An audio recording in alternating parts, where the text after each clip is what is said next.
Hi everybody, this is Tina and today we're doing the 10 for your personal annual cycle.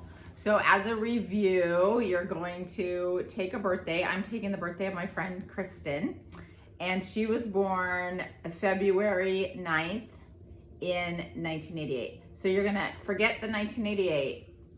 You'll take the current year and then your birthday and month and add those together, and that gives 20, 35. You add the 2, the 3, and the 5, and that makes 10. And if you were in a 10-year, your gift is always going to be an 8. And we got that from adding the last two numbers, the 3 and the 5. Okay, so you can add your own birthday to the current year of the dragon, 2024, and see what number you come up with, and that's the number of your personal annual cycle. So today we're doing 10. Okay, for those of you in a 10-year, this is when the good you becomes the great you.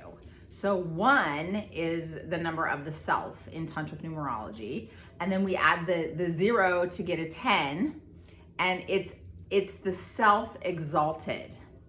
So it's really like a new beginning. You're coming out of the winter cycle of a 9, and you're entering into your springtime now. So think of this as a springboard forward to the new great you.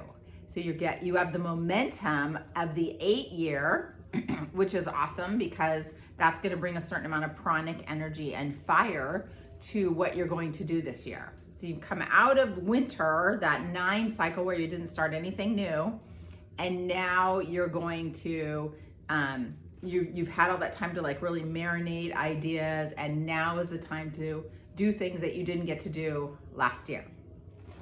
Okay, so you're going to feel this budding within you of all these ideas and all these things to do, but you're going to still come at it in a modulated fashion. So remember, we're looking at the planetary 8, and the 8 is your gift, as 2 number 4s, and 4 is the meditative mind. So you're going to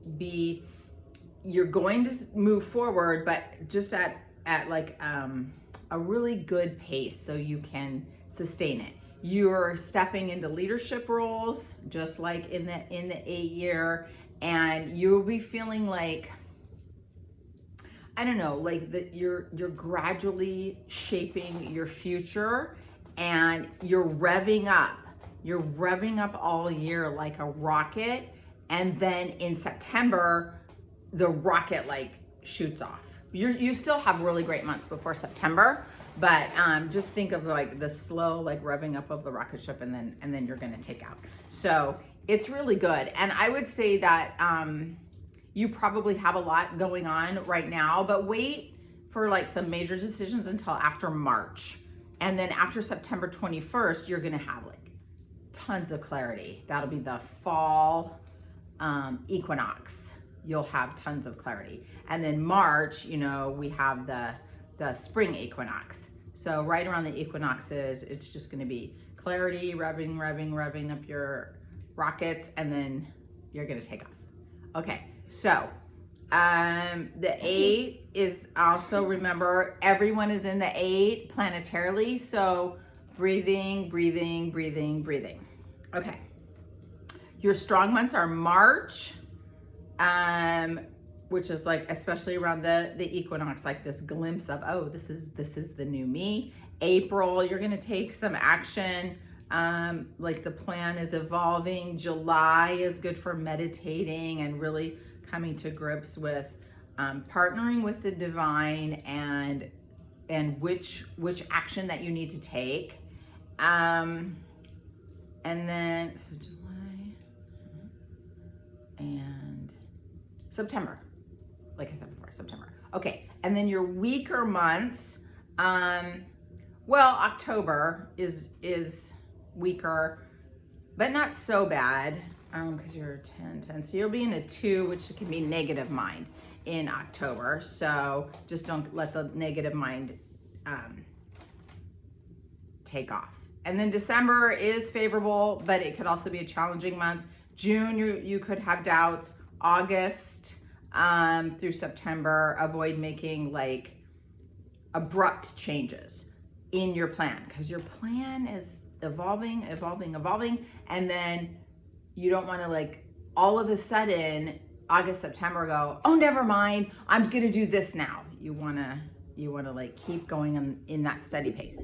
Okay, so let's talk about your health and finances and romance. So really good for you this year will be stretching, yoga, physically rebuilding yourself with those kind of aerobic activities, rejuvenating your mental state. All of that exercise, especially yoga, helps you mentally and emotionally as well. Focus on strengthening your spine.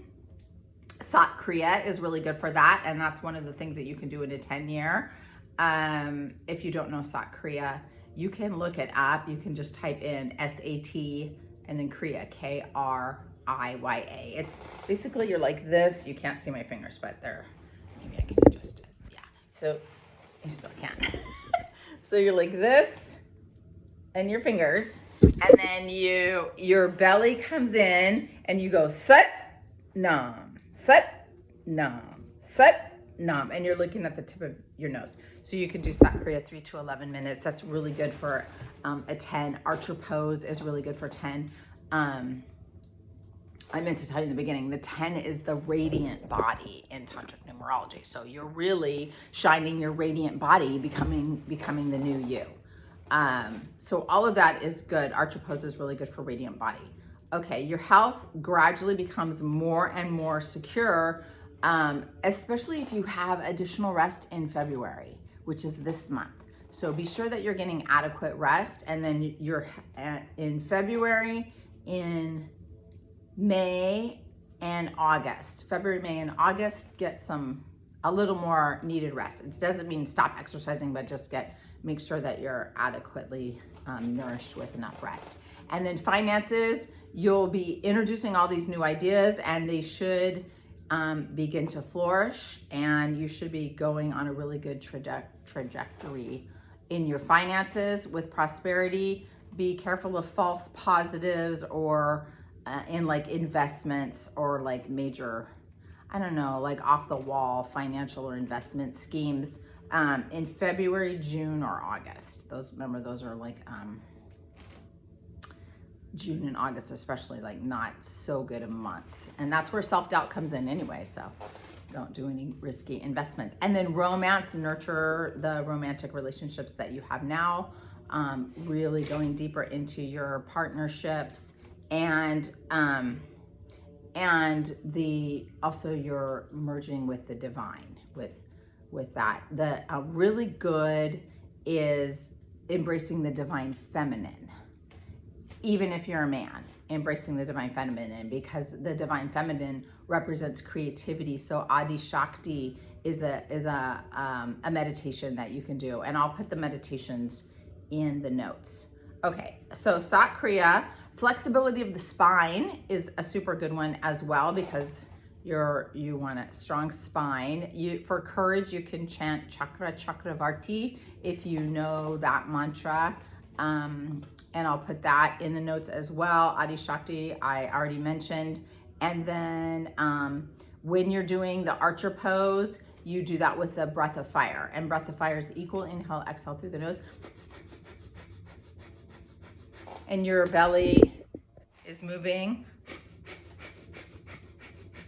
while you do breath of fire. So it's really a breath from here, and it's activating the solar centers. So 3 to 11 minutes with archer pose on each side. So I'll put links, and if you have questions, let me know. If you want longer readings, or you want to do a cosmic consciousness awakening session with me, or a spiritual healing session, then you can find that information on our website, or the link, if you're on Instagram, the link in our bio. Okay, thank you. Sat Nam, bye.